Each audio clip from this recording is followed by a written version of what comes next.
One moment.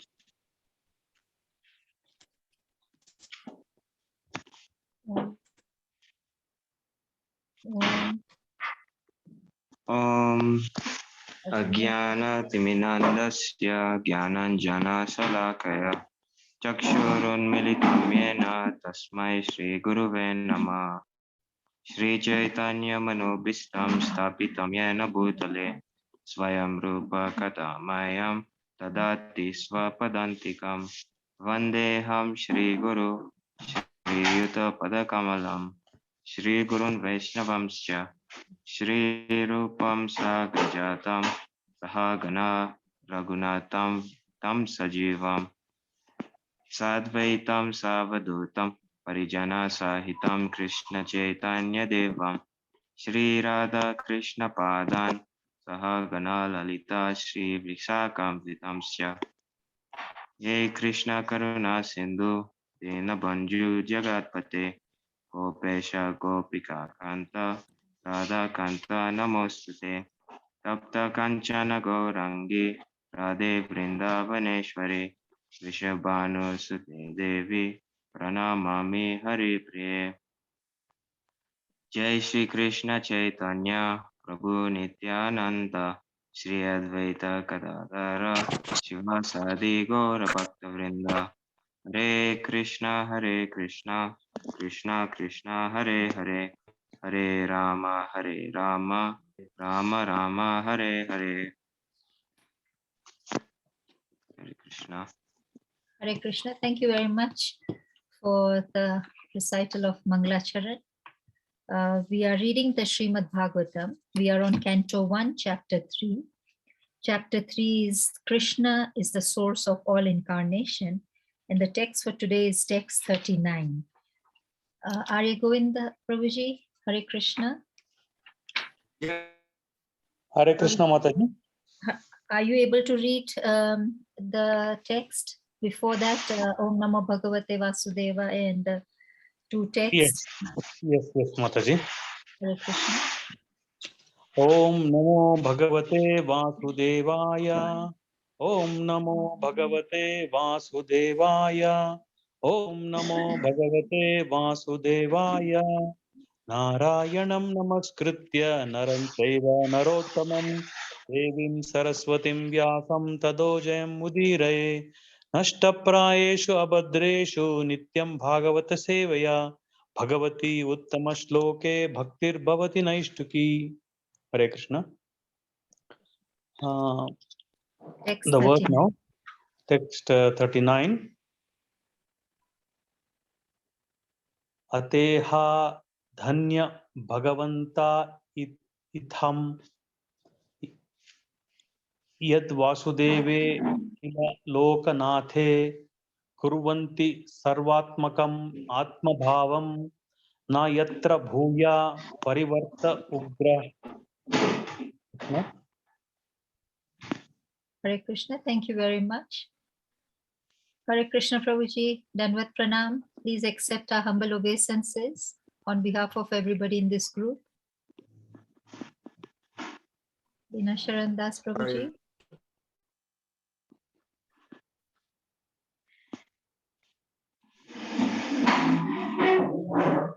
Okay, Prabhuji is having some internet challenges, so he will get back to us, but we can continue. Would anybody like to read the word to word?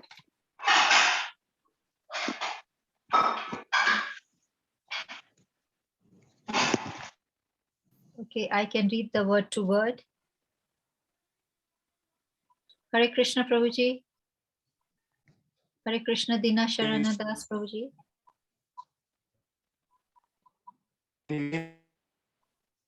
No, Prabhuji, we can't hear you. I can faintly hear you.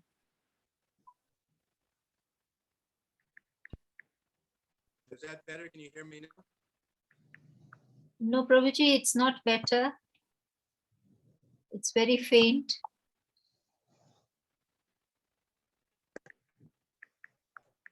Yeah, I think the connection is not good. Yes, Prabhuji, I think your connection is not good. Can you hear me now? We can hear you, but it is still very low The sound? Oh, we have lost Prabhuji.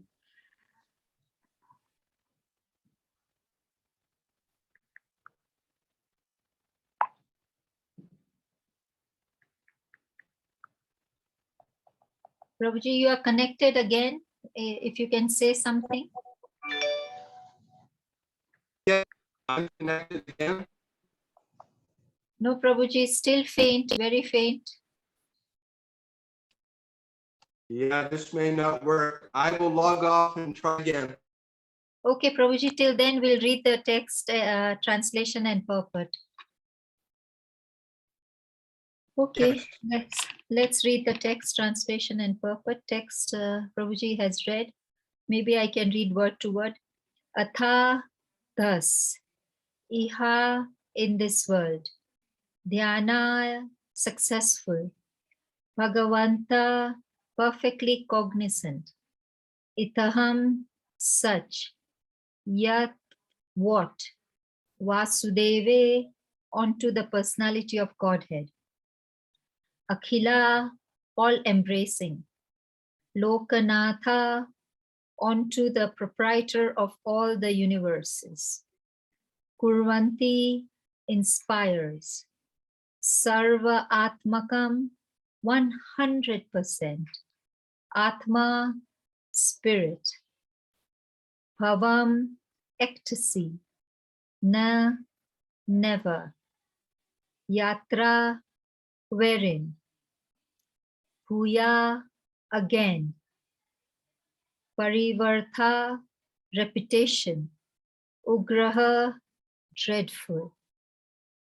Hare Krishna. Would anybody like to read the translation and purport? It's a small purport.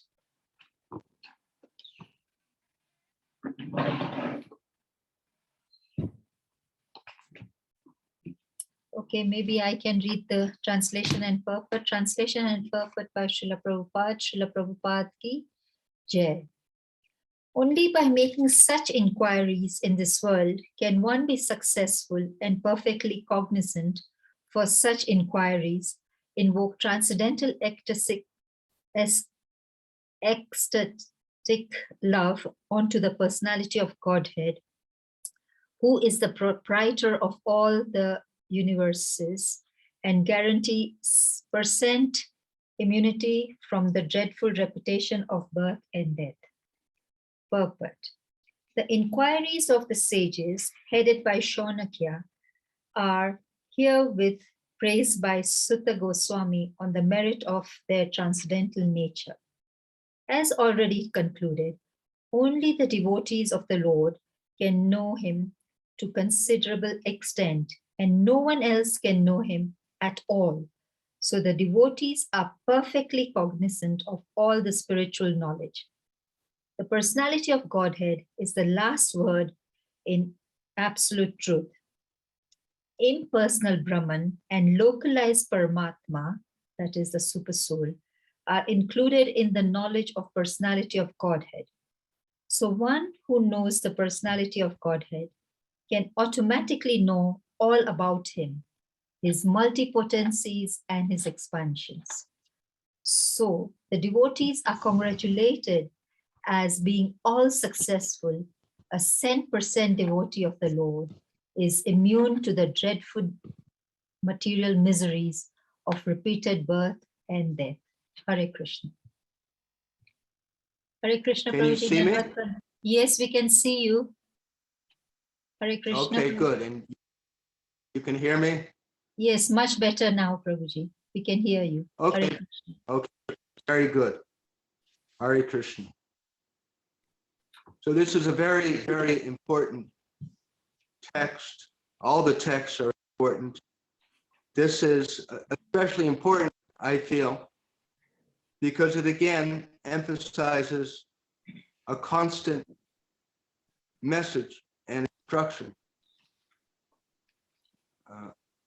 We often ask ourselves, almost every meeting we discuss, how can I become more strong? And again, today in this verse, we are hearing that by this this very process of discussing Krishna, of hearing about Krishna and speaking about him, this is the process. It sometimes can seem too simple. Sometimes our minds are looking for something more complicated. But this actually is the process in the beginning, in the middle, and in the end of our bhakti. In the beginning, we hear about Krishna from a devotee, and then we begin hearing more about Krishna regularly. And this is bhajana kriya. We sing kirtan, chant, japa regularly. This is bhajana kriya. And it is this bhajana kriya which brings us through the next stage of anartha nivritti. We regularly ask ourselves, people ask us, how can my mind become more pure? Hear about Krishna and follow the other parts of our bhakti sadhana. Srila Prabhupada gave the example that awakening bhakti is like lighting a fire. The drier the wood, the easier it is. So our following of the four principles and eating pure food that is offered to Lord Krishna, that makes the wood of our heart dry, so that when we hear about Krishna, our original fire of love for Krishna will awaken easier. The more we are half in, half out, so to speak, with the practice of bhakti, it will be difficult. If we're trying to start a fire and we're sprinkling water on it occasionally, it will be difficult. And there will be smoke. So the more strictly that we can follow the basic practices, that will prepare us for making more advancement, and it will be the process of making advancement. So important and powerful. Why? It invokes transcendental ecstatic love unto the Lord, who is the proprietor of all the universes and guarantees us 100% immunity from the dreadful repetition of birth and death.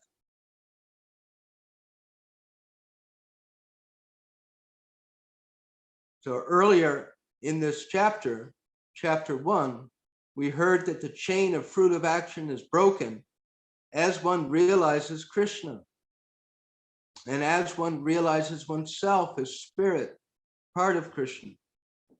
Why? Because as we become more convinced about our identity, then we will serve Krishna. Krishna says, Aham savasa prabhava mata savam pravartante iti matva bhajanti mam buddha bhava samanvata. That those who know me as the source of everything, as the supreme controller, they serve me with all their hearts. Buddha bhava samanvata. So if we see we are having less enthusiasm, or if we feel that other people are not having as much enthusiasm to serve Krishna, it must be, besides some temporary obstacle, it must be that they're forgetting who they are. But even if we do know, because that is the stage of Vadi Bhakti, we struggle.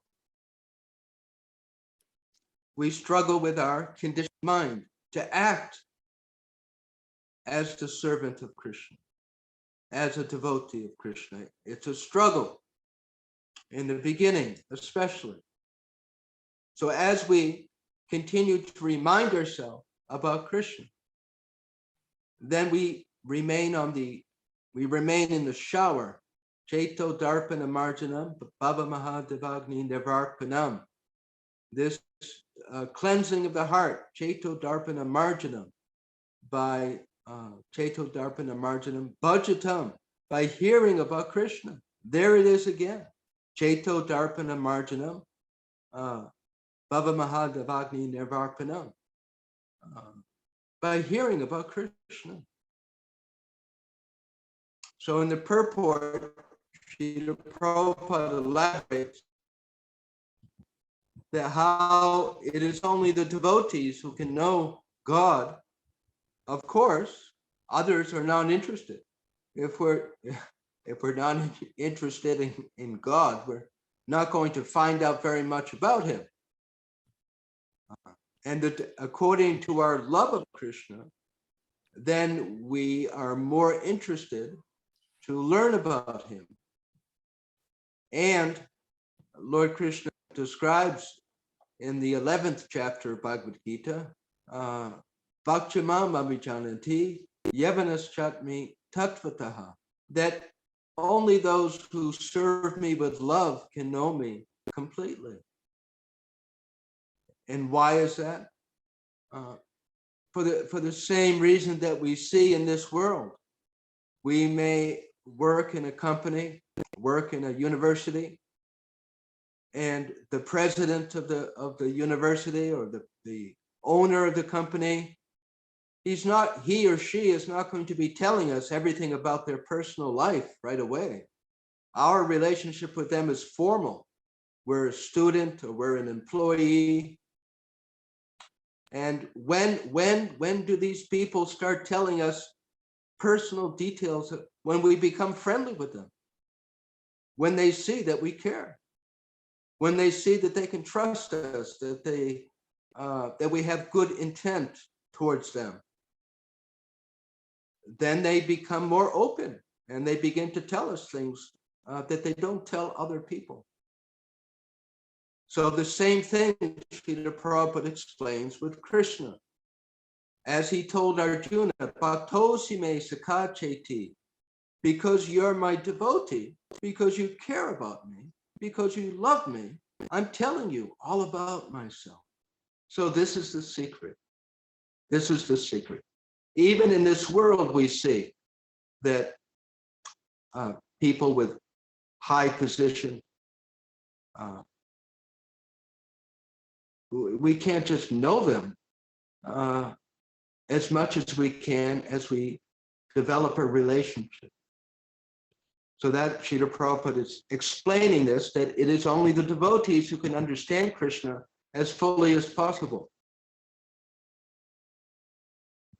And by knowing Krishna, as Lord Krishna says, Janma karma chame divyam evam yoveti chaktvaraha. Chaktvadeha panor janma nam eti mameti soarjuna. That one who knows me in truth, janma, one who knows my birth, janma, my karma, my activities, janma karma chame divyam, who understands how they are transcendental, who understands that I'm not an ordinary human being, janma karma chame divyam, evam yoveti tat chaktvadeha punor janma nameti mameti soarjuna. They do not return to this material world. So powerful and so valuable is understanding Krishna in truth.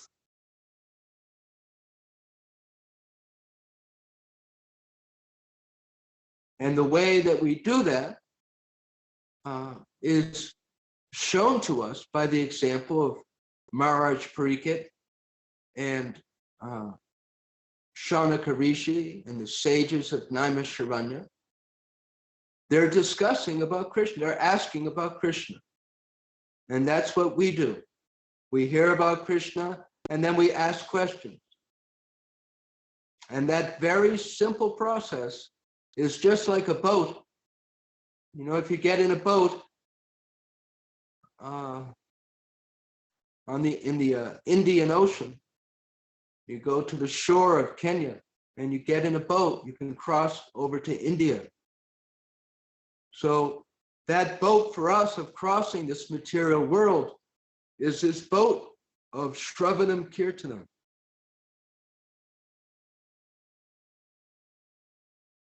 So powerful. So Srila Prabhupada makes a point that It is the personality of Godhead who is the last word. Many people have some ideas of God. There are different religions, there are different pandits and Brahmins and priests, and everyone has different degrees of understanding about Krishna, about God. In a large section, not all of it, but in a large section of the Islamic religion, God is kept very, very far away. He is practically unknowable. He is Allah, the one great one. And of course, God is great. But God is more than just great. We ourselves, as tiny humans, are more than just great. A prime minister or a king or a powerful warrior, they may be great. Someone who can lift 350 pounds may be very powerful, but they're more than just powerful. And it is explained by great saints that for some people it is necessary to keep God far away. Otherwise, they will not fear him, they will not respect him. And that's true. As they say, familiarity breeds contempt. If we become too familiar with someone, we can take them cheaply. Sometimes people who grow up in a Krishna devotee family, mostly Indian, of course, but anywhere, they can become too familiar with Krishna. Krishna is everywhere. They see Krishna everywhere. Their friends are named Krishna, Rama. And it's not difficult to take Krishna cheaply. And it is just some famous person of the past, and he did some interesting things, and that's it. Overly familiar.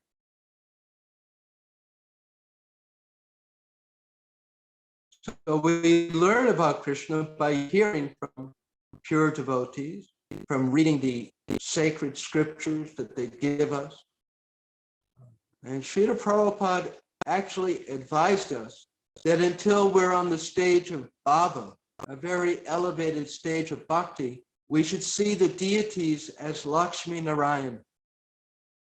We should be careful about thinking of Krishna in his internal Leela, as a cowherd boy, as a baby, as the boyfriend of the gopis, as the husband of the wives. Of course, we can hear about it, but we should be careful we should be careful to hear about how great Krishna is. That's the point. We shouldn't think that Krishna's Leela is only with Mother Yashoda. It's only in Dwarka. No, Krishna's pastimes are the expansion of this material world. When Krishna says in Bhagavad Gita, Aham savasya prabhavat matasavam pravartante iti matva pajanti mam, that one who knows my power and my opulence is able to surrender to me. And for most of us, that's what we need to focus upon. That will help us greatly to remain on the path of Bhakti Yoga. We will have more faith and more confidence in Krishna the more we understand about him, about how capable he is, about how present he is, and about how loving he is also. If we think that Lord Krishna is like an ordinary human who gets upset over small things and just starts yelling, that won't be helpful to our Bhakti Yoga.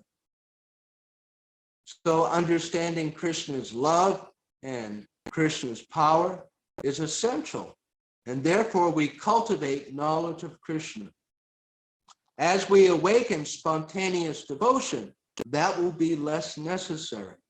But in the beginning, we should not fail to do that, thinking that it's boring or it's not really part of Krishna Leela. This material world is Shrishti Leela. It is the Leela of creation. The very floor or chair or rug or couch that we're sitting on right now, it is Krishna. This telephone, this phone, or the computer we're looking at right now, it is Krishna. It is Krishna's energy. So that is very amazing. The clothes we're wearing at this very moment, they are Krishna, or Krishna's energy. The whole, everything that we see and don't see, there is nothing but Krishna and Krishna's energy. So as we remain conscious, as we become conscious of this more and more, and remain conscious of this, that is Krishna consciousness. Are there any questions or discussion up to this point?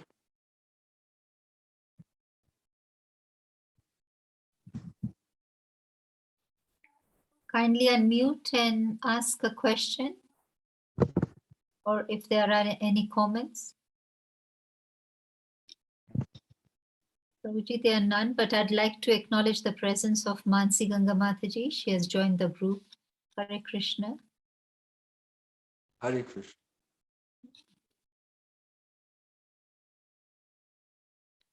Prabhuji, we can continue. Yes. So Srila Prabhupada instructs us in the purport that it is the personality of Godhead that's the last word in the absolute truth. And I started to speak about people have different conceptions of God. And even within the Vaishnava faith, there are different groups of Krishna devotees. There are some Krishna devotees who focus mostly upon Lord Vishnu. And although they hear about Lord Krishna, their main worship and focus is Lord Vishnu. There are many famous temples in India, especially South India, that are devoted to Krishna as Vishnu. And they sing bhajan about Krishna also, and some of the devotees put their attention upon Krishna, but mostly they are worshiping in the mood of Lakshmi and Narayan. And there are other Vaishnava devotees who are especially focused upon Balakrishna in the western side of India, Gujarat. There are a lot of Balakrishna devotees in the Pusti Krishna path of Vaishnava life. And they keep Krishna and Balaram. And they have a particular mood. Other devotees, especially in northern India, focus upon Lord Ram and Sita and Ram. But these are all, this is all the different forms of Krishna are Krishna. Srila Prabhupada writes in the Nectar of Devotion that when we say Krishna, that means all the expansions of Krishna, all the different forms of Krishna. It doesn't just mean Krishna, Dashodanandana, Nandanandana, Parthasarthi, but all the different Matsya, Korma, Baraha, Lord Nrsimha. These are different forms, manifestation of Krishna. And we know that they are all conscious, supreme personalities of Godhead. There are a very large section of, I guess we could say, devotees of God. They're interested in God, but they are focused on the impersonal aspect of God. They think that God is ultimately is personal.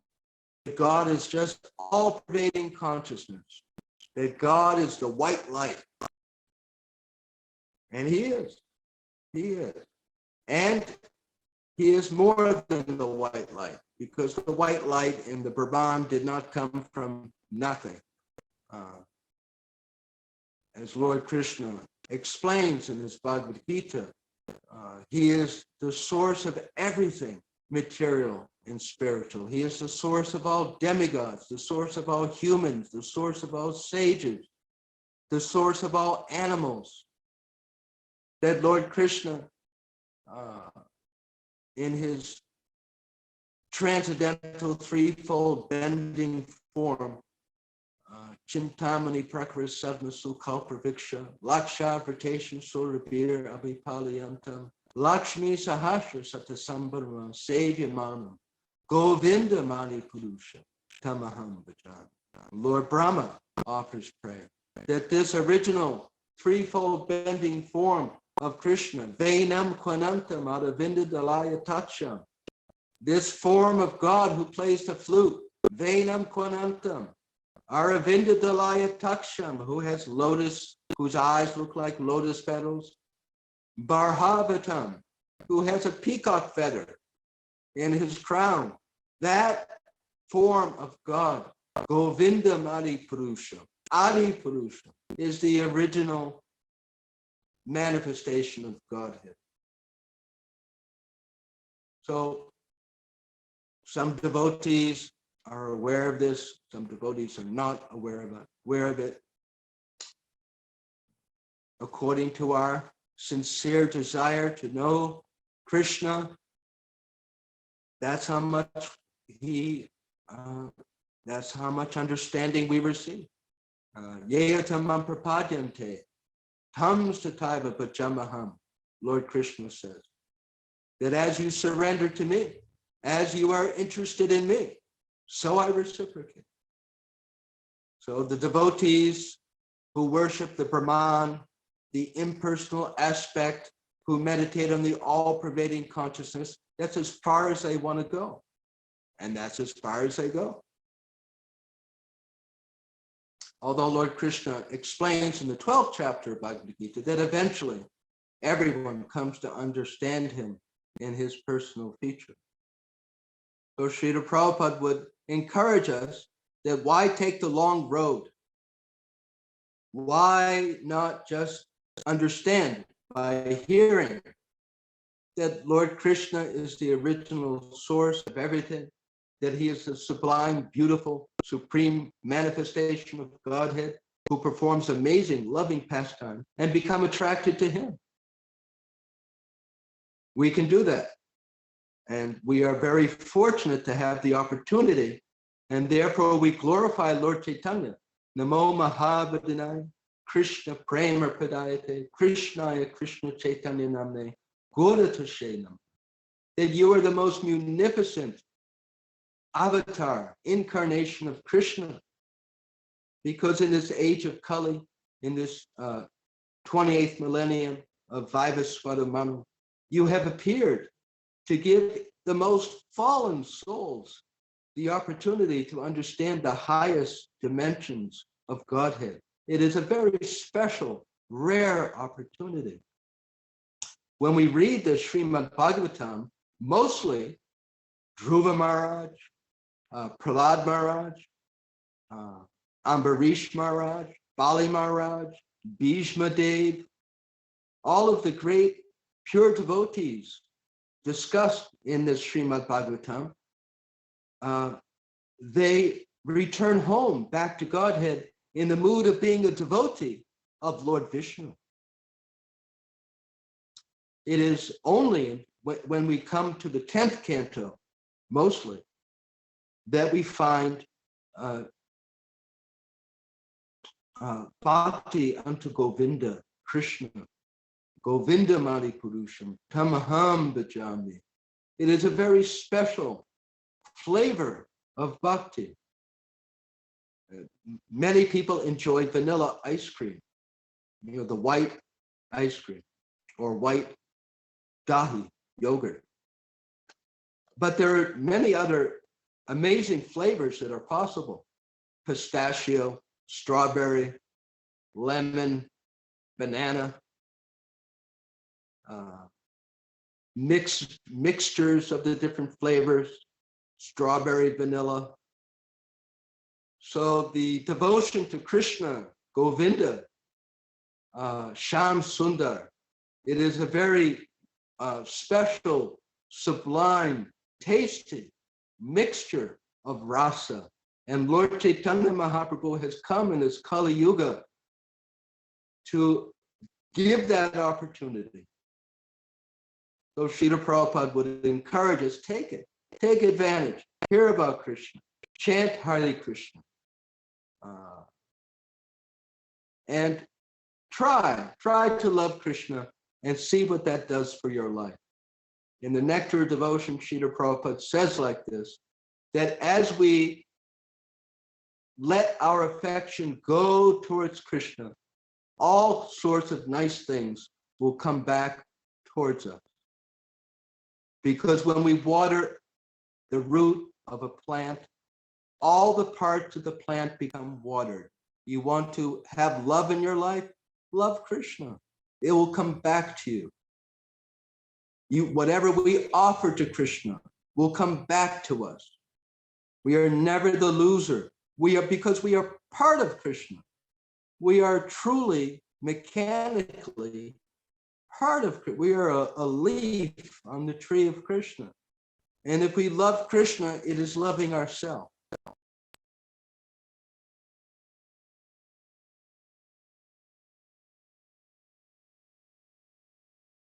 If we try to satisfy Krishna, we will become satisfied. We will feel satisfied within because we are part of Krishna.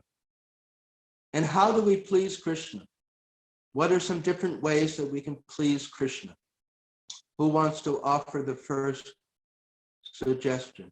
What are the different ways that we can please Krishna?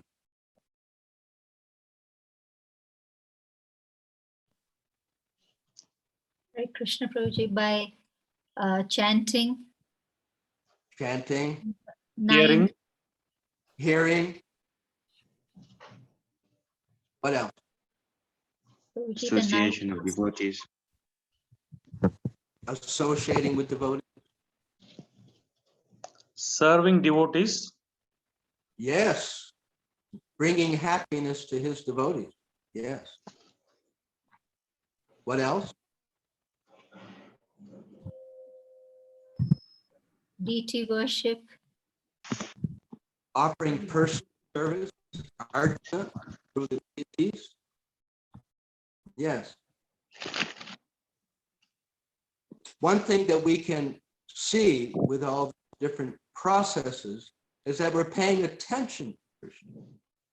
And that's what he enjoys. These are the means of showing our interest in Krishna. When we sit down to hear about Krishna, it is not just learning something. It is good to remember this, but it is sending a signal to Krishna. I'm interested in you. And Krishna knows that. When we take the time, when we sacrifice our time, instead of watching the cricket game, to attend the class on Krishna, or whatever it might be, Krishna sees that. Oh, I know you kind of wanted to do something else, but you said, no, you're going to hear about me. That's love. We may not think it's very much love, but it is love. When we take the trouble, oh, I'll take 10 minutes to offer some incense and some flower to my deity instead of rushing off to work or whatever. Krishna, that is love. We may not even be fully focused on it, but at least we're showing some interest in Krishna. And that's how Krishna sees it. And it captures that's what captures Krishna. That's what it captures anyone's attention. When a man brings a woman flowers, it usually catches her attention, especially if it's the kind of flower she likes. When a woman cooks for a man or the other way around, and it's exactly what the person likes, it catches their attention, not just because it tastes good, but because, wow, this person actually cares about me. Otherwise, why would they cook this favorite thing of mine? Why would they bring this favorite flower? Why would they do something that they know will please me? Because they care. So service and love, they go together. You know, if a man just says, I love you, and sits on the couch all day, that won't go very far. You know, so, you know, we have to put your money where our mouth is. You know, we have to show something, even something small. And Krishna is very good like that. We don't have to do any big thing. What can we do for God anyway? He made the flowers. He made the incense. He made the papaya. He doesn't need a papaya. But when we cut the fruit and we think, oh, let me make this offering to Krishna, to my spiritual master, that's love. And that's what Krishna eats. That's what attracts his attention. So these different practices of hearing and chanting and archana and vandanam and serving devotees and helping others to know about Krishna, it is our way of just making some little offering to him. I am interested in you. I do have respect, I do have affection for you. Please accept this. And Srila Prabhupada describes to us that a 100% devotee of the Lord is immune to the dreadful miseries of repeated birth and death. We're loving our children, we're loving our parents, we're loving our country, we're loving the world, our neighbors, our pet cat, our pet dog, our wife, our husband. We're doing things for them.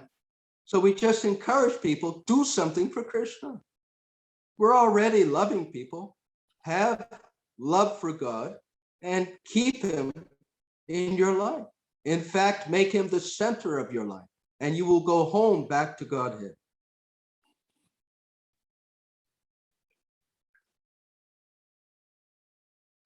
There's some questions at this point, discussion.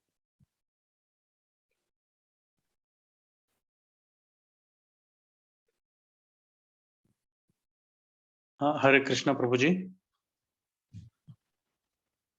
Thanks for wonderfully explaining the essence of all the devotional service, and then how love and service are. I particularly like that if there is no service, there can't be any love. That was real bolt. Yeah, yeah. Thank you, Of course, Prabhuji. sometimes people may be very ill and they may, you know, there may be some very real obstacle, but in principle, service shows. Yeah. True.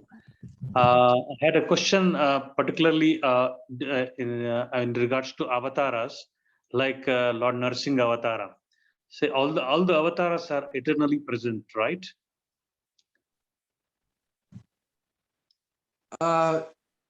Almost. The Yeah. Paramatma, yes. The 10 avatars are eternal, for example. Okay.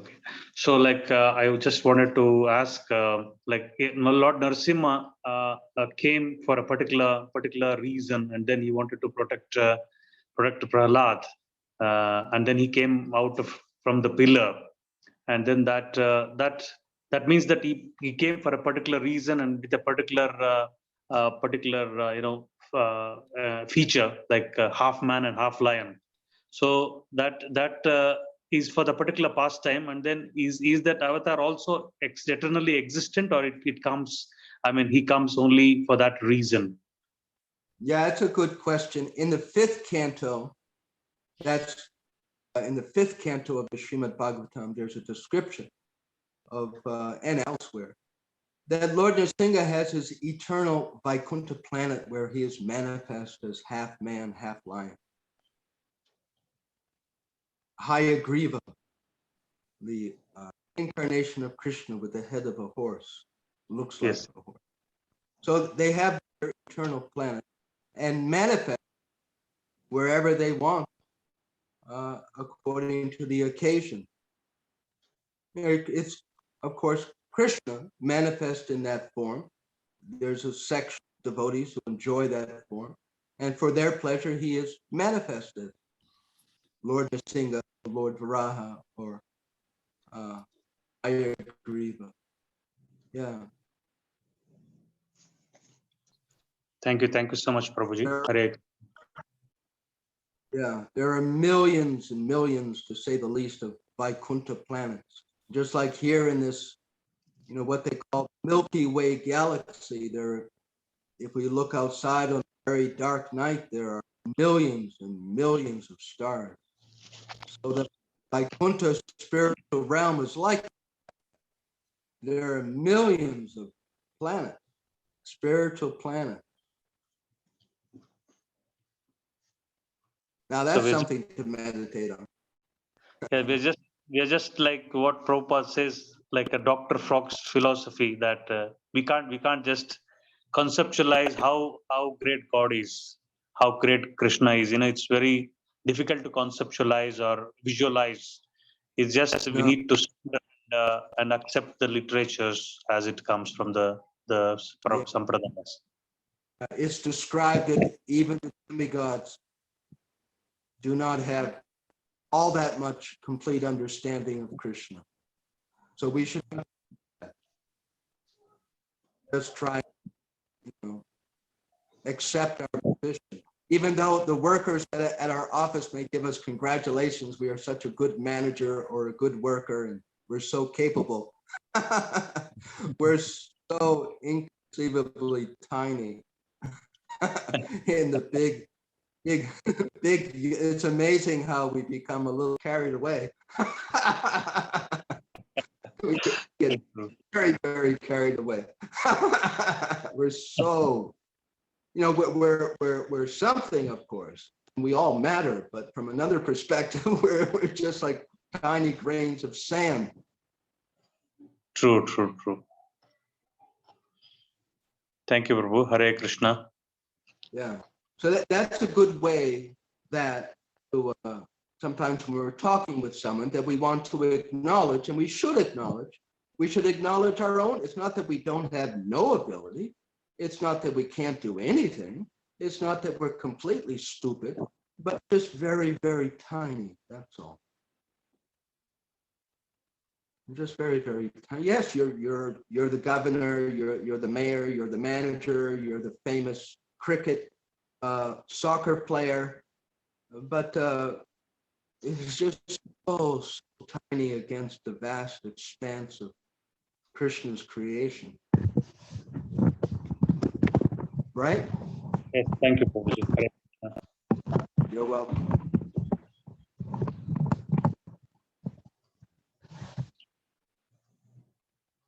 Yeah, the devotee is amazed considering who made the brain of the brain surgeon, not just how good the brain surgeon is. Right? The doctor may be very capable, but what about the personality who designed the brain of the doctor or the professor?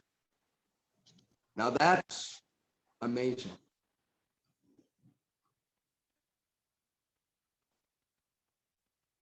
So this is Krishna consciousness. We turn off the television, turn off the video, turn off the radio, and we just sit and think of these things. Think about Krishna. What is that? Satatam Kirtayantu Smam. That the devotees who hear about Krishna, they relish transcendental pleasure. When someone talks about us in a nice way, we feel good. And Krishna's the same way. When his devotees talk about him and they like to talk about him, he's happy. And when we're happy, when he's happy, we're happy. Anandam Buddhi Vardhanam. That's the Keto Darpana Marjanam Bhava Mahadavagni Nivarpanam. Anandam Buddhi Vardhanam. That this Sankirtan is Anandam Buddhi Vardhanam. And the more we try, the more we'll experience this, and we hear about it, but the more we do it, the more we'll have our own realization that all I was doing was talking about Krishna, hearing about Krishna, and I felt really happy. I didn't need anything else. I was just talking about Krishna, and I felt very happy. Anandam Buddhi. This Maharaj Pariksit, who was hearing this Srimad Bhagavatam from Shukadev Goswami, described he hardly ate or drank for 7 days.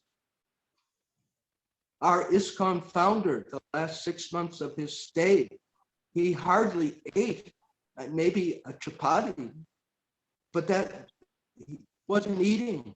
He didn't eat, but he was happy. So how is that possible? You have spirit, so this is Anandam Buddhi Vardhana. That saves money. You don't have to spend money to be happy. Any other discussion or comments?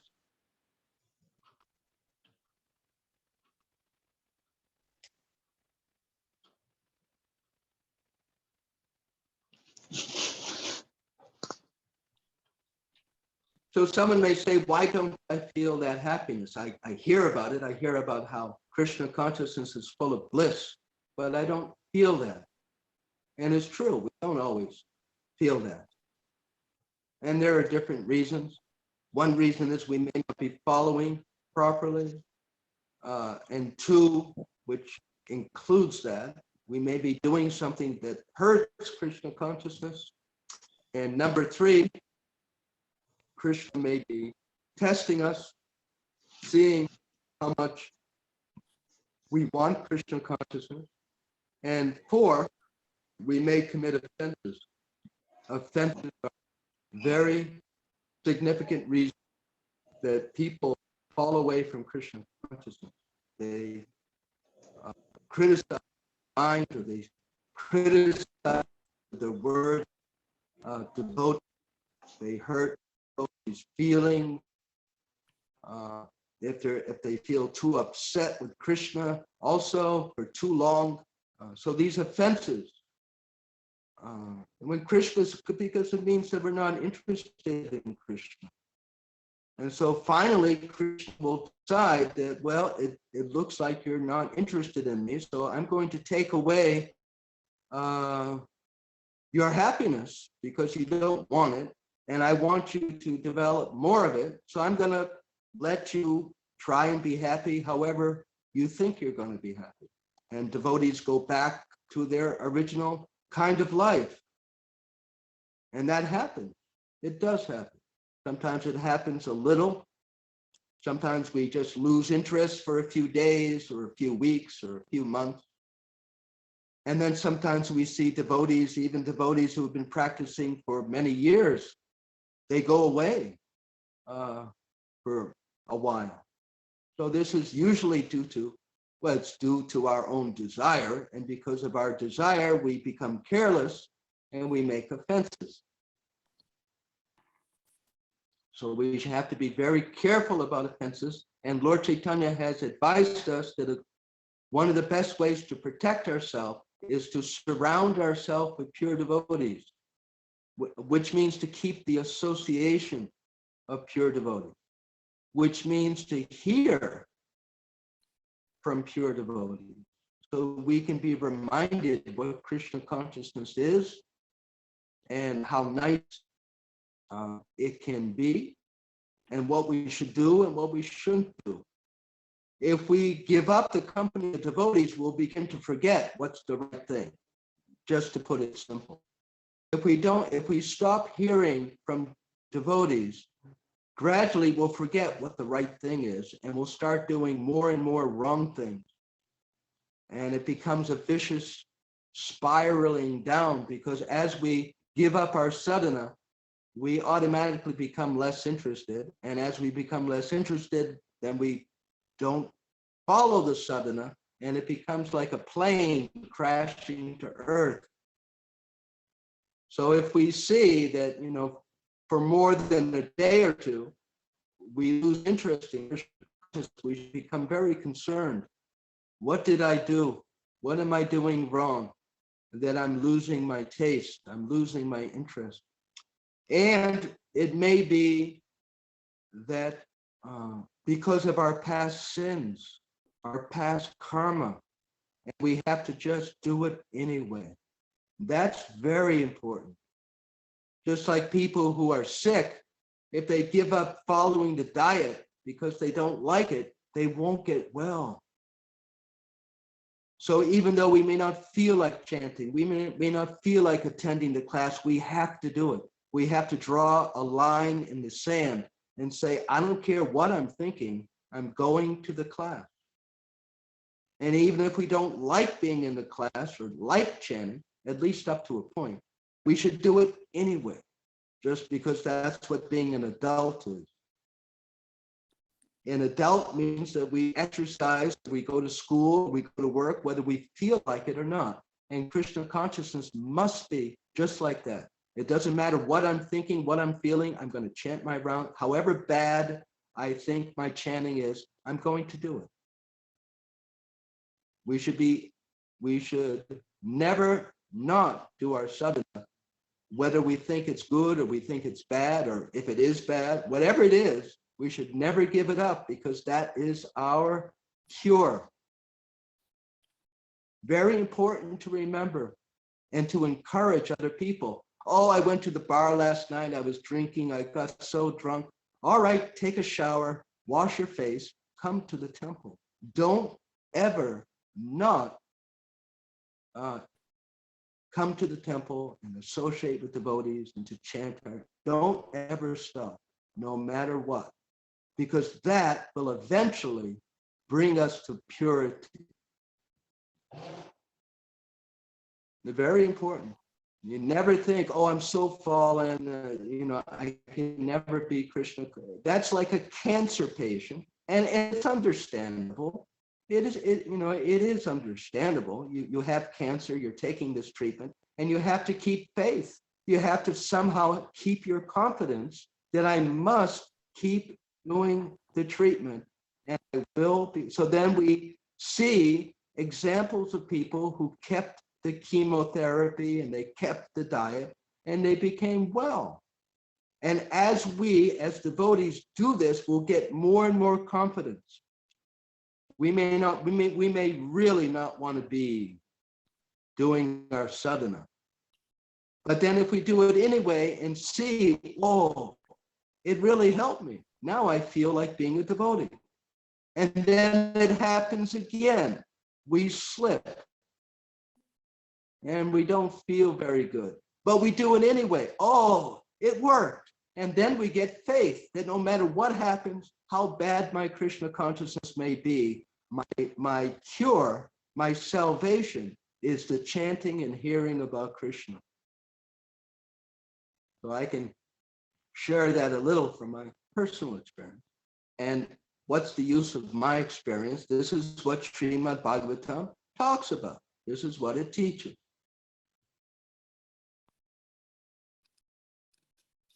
Some other questions or discussion? So, Prabhuji, thank you for the nice class. My question is, like you said, for personal sadhana, we can carry on, never mind in what state we are. But when we are like a community, and you do find someone who's like totally drunk, and you let them in, and then the others think, wow, so if he can be allowed, so I can be drinking and I will be allowed to come to the temple, never mind what I do. I mean, I'm just talking of a very recent incident. So as you were talking, and I was thinking, so how do we balance this out? Letting somebody who's drunk be there, and be drunk at the temple. You come to the temple sober. That's all. They may be drinking on the side, but so far I understand, because the temple is the sanctuary. Srila Prabhupada was very strict about that. that whoever lived in the temple and was doing regular service and very close to the community, they must follow the principles. Otherwise, they cannot. It will bring down the rest. It can bring down the rest of the community. But for someone who's in the congregation, so to speak, we may know that they're smoking ganja or drinking or whatever it is. So how else they'll become purified unless they come to the temple? And of course, they're going to be hearing from devotees that this is a very wrong thing. And it will literally take you to hell if you keep doing it. And you should stop as soon as possible. So, I mean, they're not going to be hearing. No devotee is going to be hearing that's the right way to live. That's the best way to be a devotee, right? So as far as I understand that, they're not allowed to live very, very close or inside the community. And if they're outside, they hear both. They're shown mercy. That yes, come to the temple. There's people who eat meat in the congregation. They come to the temple. We don't deny them, but you're not going to be doing that anywhere near the temple, right? Yeah, but so asking your advice, say somebody is like kind of very new, and so, before even he was allowed to stay, were told that no drinking, no illicit sex, no gambling, and whatever, 4 principles. And yet, everyone has their own weaknesses and addictions. So you catch them. And then it's like a dilemma. You keep them going so that at least they'll get purified and they'll get to a stage of Krishna consciousness. Or there are other new ones, so they're going to think, oh yeah, so he's allowed, so I can be doing it also.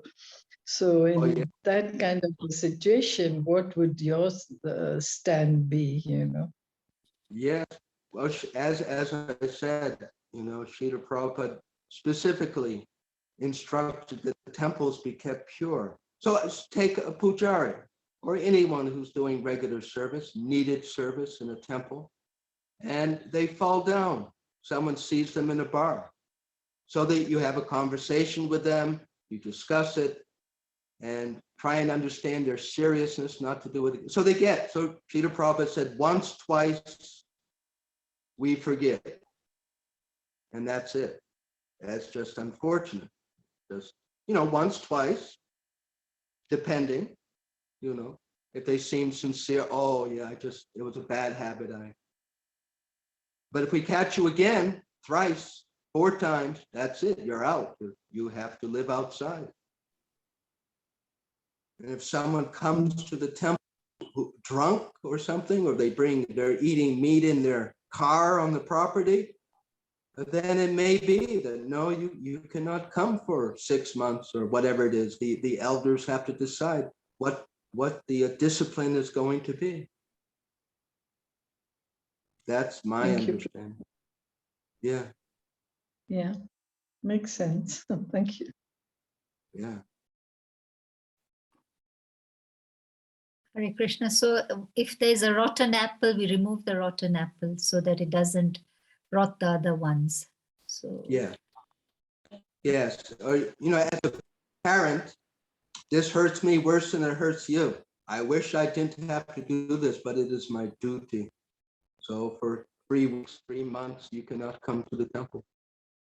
It may be like you cannot be too sentimental. After all, anyone can chant Hare Krishna and think of Krishna anywhere. It's not that we're somehow preventing someone from having faith in God, because they can't be in a particular physical location.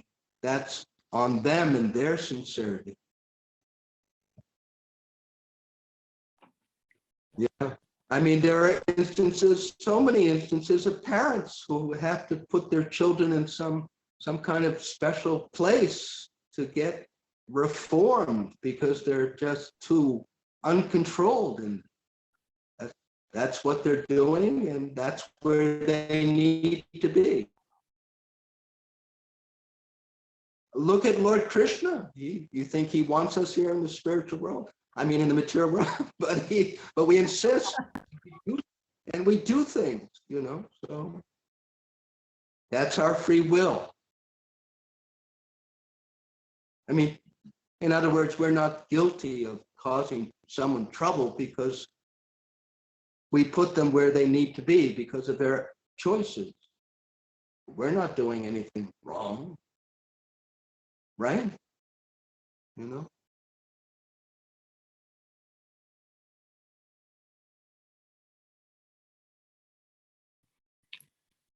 Hare Krishna. Thank you very much, Prabhuji. I think we are running out of time. We have exceeded 6 minutes to the hours. So I'm really sorry about that.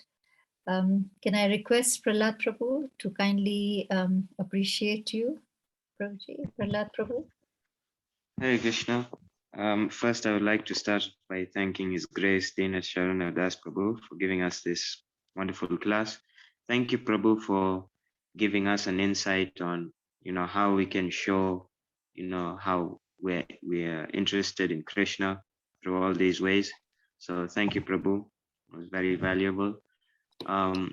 It's always important that we have these mentors so that they can guide us back to Godhead more easily. So thank you, Prabhu.